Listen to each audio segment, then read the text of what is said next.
I want to tell y'all the truth.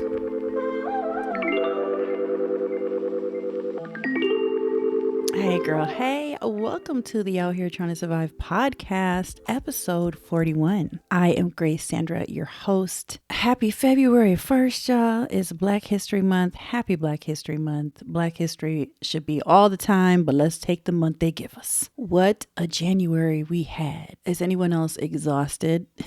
And I gotta be honest with y'all, it's 9:05 p.m. I'm tired. I have my daughter all weekend. Usually her dad comes to pick her up on Sunday at 11 or 12 or so.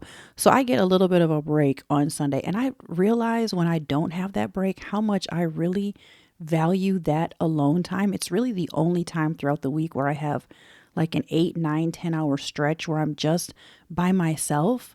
Literally by myself and have nothing to do and just can relax. And I miss it. I love my daughters so much, but I miss that alone time today. So I'm tired, but I have told myself that I was going to get out an episode a week, come hell or high water. So I'm here, I'm showing up. This is all the time I have to film and I'm taking it. For those of you watching on YouTube, do you like my cute little sweater set? There was an 80% off sale at my favorite consignment store locally, and I think this whole set was like $4 total. Maybe it might have even been less than that. I think it's so adorable. I was so excited to wear it. And my hair is cute. This is all my real hair. My real hair is longer than it's ever been before in life. And you know, even though I don't have lashes on today or nails, which I usually do for my podcast, I still feel good. I am trying lately, y'all, to really practice what I preach on here and stay in a mentality of positive hopefulness on a personal level. Now, if any of y'all follow the manifestation principles whatsoever, you know that maintaining a high vibration is part of it. It's not living in denial of hard things, but literally choosing to focus on gratitude and stay high vibration. And I want to tell y'all the truth.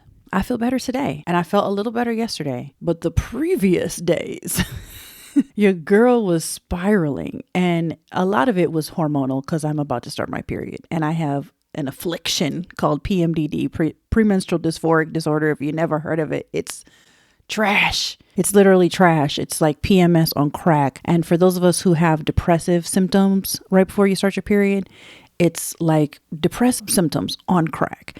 So I was really struggling, but today I actually was just in a flow of gratitude and just trying to remain high vibrational no matter what. In addition to all of that, the country just stresses me out. It really, really stressed me out that Don Lemon got arrested. Another black journalist got arrested. And this beautiful gay black man was attacked by Nicki Minaj. Nicki Minaj was sucking on the sack of the orange demon. That got on my freaking nerves. We watched them call Don Lemon and other reporters domestic terrorists again. I'm so tired of the same story over and over again, y'all. I'm laughing to keep myself from crying again.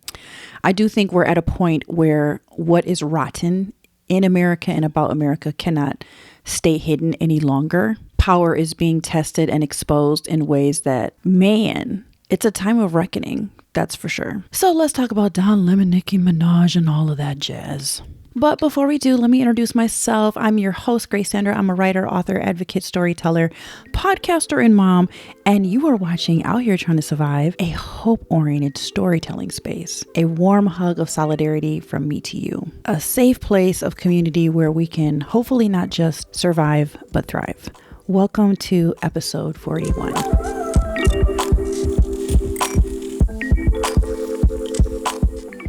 So I don't want to talk about Nicki too long because I really don't want to give her all of that kind of attention.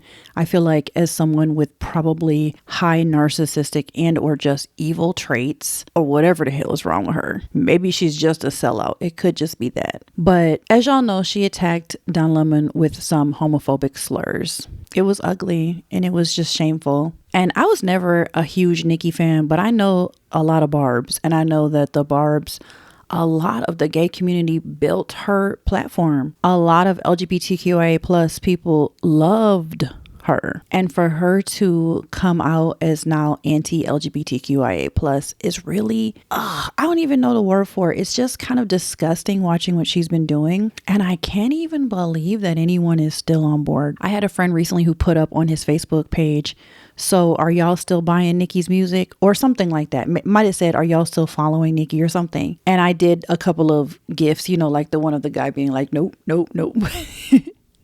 But there were a bunch of Black women on there who said yes. That's all they said. Yes with the exclamation point. And I was just like, y'all are so disappointing. What disappointing humans you are. And then I just put a little paragraph underneath that after I saw so many people saying, oh, I don't care. I don't care who she sucks. I don't care.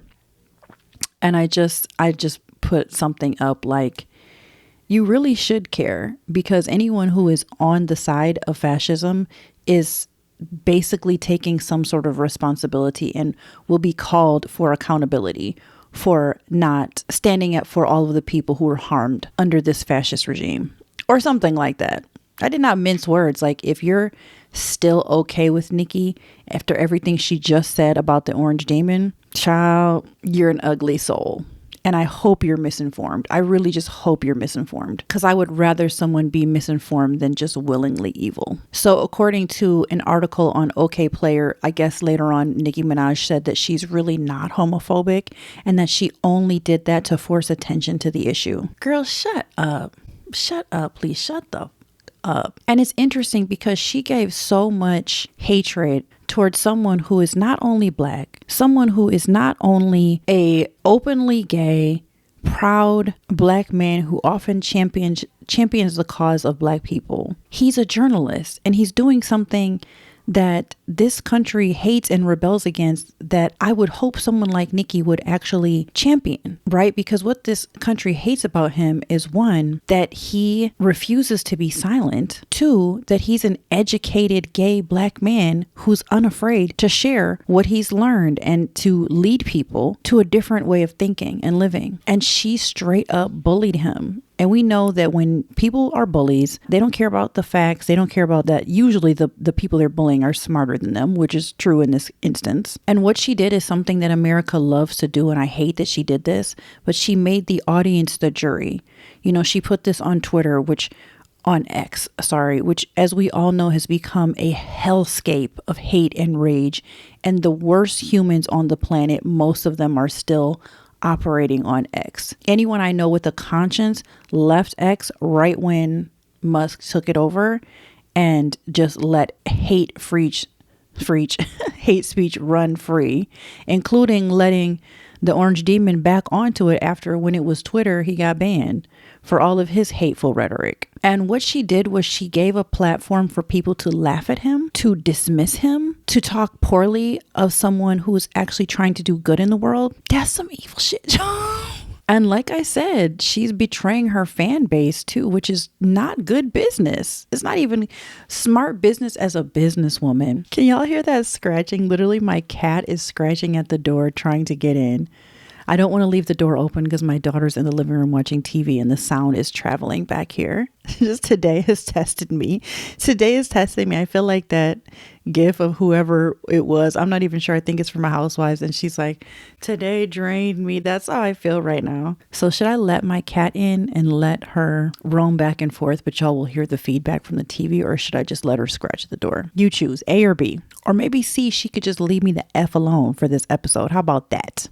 Well, Revy let her in, so here she is on the back of my chair, causing shenanigans. Again, I don't want to focus too long on Nicki, but it does beg the question, just in general, what makes people trade in their soul for proximity to whiteness or power? What makes them trade away community, or in her case, even money in some ways because of her fan base? What makes someone trade that in for power? Because I don't really believe that she believes the things that she said, that she really thinks Trump is a man of God and that God is behind him. As more and more files come out about the absolute evil and horrendous things he did to young girls, does she really think God is behind that? I don't think so. Y'all correct me if I'm wrong, but I don't think so. It's not just a Nicki question, honestly. It's a question for America and American women, I think, in general, because so often this happens with white women.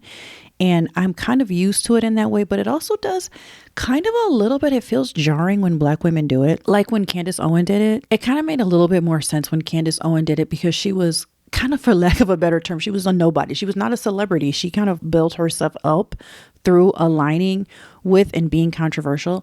But for Nicki, it's like, girl, what is you doing? And I don't even care about her being successful, but damn, girl. What I hate too, if any young Black girls are following her in any way, it kind of pushes forward this idea like, if you be quiet, if you're on our side, you'll be protected. You know, if you just play along, you might be rewarded like Nicki. Because did y'all see that she tweeted later the gold card, which is the citizenship card that cost $1 million that Trump created, so that if somebody wanted to be a citizen right away, they could just pay $1 million.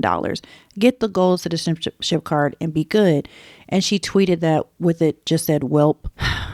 So now we have young Black girls seeing Nicki be rewarded for kissing his ass. This idea that if you cape for men like the Orange Demon, you'll be safe, which is further from the truth.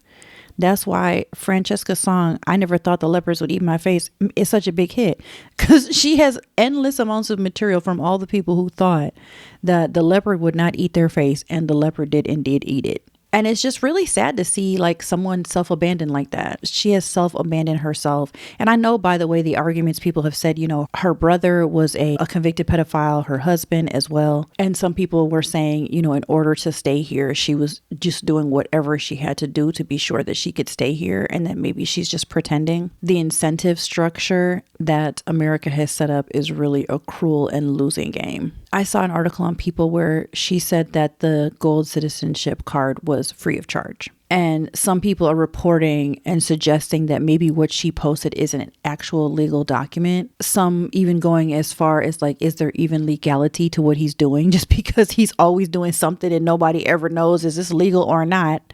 Because half the time it ain't, more than half the time it ain't. But honestly, the deeper point of this is not about the paperwork and the legitimacy of it at all. This is more about temporary reward, quote unquote, for loyalty to something that is evil, and how abusive systems work. They don't just punish dissent. They actually reward loyalty and betrayal, especially especially when it's Black folks. And they do it very loudly so that everyone can see. And I think that the Orange Demon and his ilk and his cronies and thugs that he's got running the streets really thought somewhere like, this is some sort of, if we do this for Nicki, if we prop her up and then give her this gold citizenship card, that more Black people will kind of fall in line. I don't think that's happening at all. And I think this is going to blow up in her face and theirs too. I mean, God, I pray. This is costing her any integrity she had left. A lot of her people, I mean, people from her own country where she's from, are ashamed of this, just ashamed. Words on these internet streets. And I think it's going to cost her nervous system. I know it's a big claim, but I think it will. I think this betrayal will cost her nervous system and her healing. And that's self-abandonment. That's all it is. And let's go back to this whole Don Lemon thing, and then I want to connect the two together because I do have a point. But just as a recap, in case you don't know, on January 18th, Don Lemon was reporting from a church in St. Paul, Minnesota. It was an anti-ICE protest, and there were demonstrators present. And they disrupted a church whose pastor had allegations of a connection to ICE. All of the people that got arrested said they were there as journalists and that they were documenting the events of the day. But the officials are saying it was a coordinated attack and that Don Lemon was the ringleader, and they brought charges against him. There were also 2 other journalists that were arrested as well. You could call it an arrest, although they are the only, of all the journalists in the U.S. who've been arrested for this, the only Black ones, or you could call it kidnapping under a legal guise. And honestly, the impact is still the same for them and for the Black community as well. Well, first of all, it's a signal that just witnessing something can be criminalized. I mean, we have seen this over and over again, but this feels like maybe a different level of the extent that this goes. And it's also just more proof that documenting something is punishable too. Although we all know that has happened in the past to other Black and brown people who have documented things that have happened and they themselves have gotten in trouble. I'm thinking the most recent is George Floyd. The person who documented that was also arrested, one of them. And that's why the whole Nicki and Don Lemon thing really matters, because while power is escalating at a very evil Nazi looking kind of way, it's giving Nazi. there's an escalating pressure on journalists doing real journalistic work, and a celebrity pile-on of the actual truth tellers and normalizing contempt for them just does not seem like a good idea. Like, what the fuck, Nicki? What in the actual fuck? And when it's a black woman and a gay black man, it just hurt my heart so much. When I saw that Don Lemon had been arrested, actually I heard it. I was driving on the way to take my daughter to school, and I just, my heart sank. Like, I felt it in my body. Such a sadness. Not the guys who recently unalived Renee Good or Alex Preddy, but taking time, energy, and resources to arrest Don Lemon also made me so frustrated, because I know she said something about you're getting arrested, you know, when her original like violent attack tweet went out. It's just really sad to me, because I know that when there's a society that's evil and when fascism is taking over, they come for the troublemakers, the people, the rabble rousers. And sometimes those people are just literally journalists. And that happened in Palestine as well. Remember when there were a lot of journalists being arrested and or unalived in Gaza? That was intentional. That was a message. The trouble you can get in just for asking questions, or what they deem to be the wrong questions. It's just depressing, y'all. It's just so depressing. It's so depressing. And I hate that they're creating this law and order state, and all they want is obedience. And they will never get that from me. They will never, ever get that from me. I'm proud to be able to say that for sure. I want to talk about something that I talked about today on a podcast I filmed earlier today as a guest for my friend Jeremy. It's a podcast called Slutty Grace, which is not about women named Grace who are slutty actually at all. It's about the kind of grace that God has for us, which is described as scandalous grace. But he asked me a really good question, and that was almost kind of like, what would a society look like today that is informed by God's grace? Like, what do you imagine that that would look like? I forgot his exact question, but it was something along those lines, kind of like, let's dream a little. And I told him something, because it was an off-the-cuff question, so I gave him kind of an off-the-cuff answer, but I thought I did a good job, so I'm going to share it here. Not me patting myself on the back. But I told him that as someone who has legitimately tried for a lot of years to do like some sort of like quote unquote reconciliation work, which is what I did when I was a teenager. I used to do like public speaking engagements.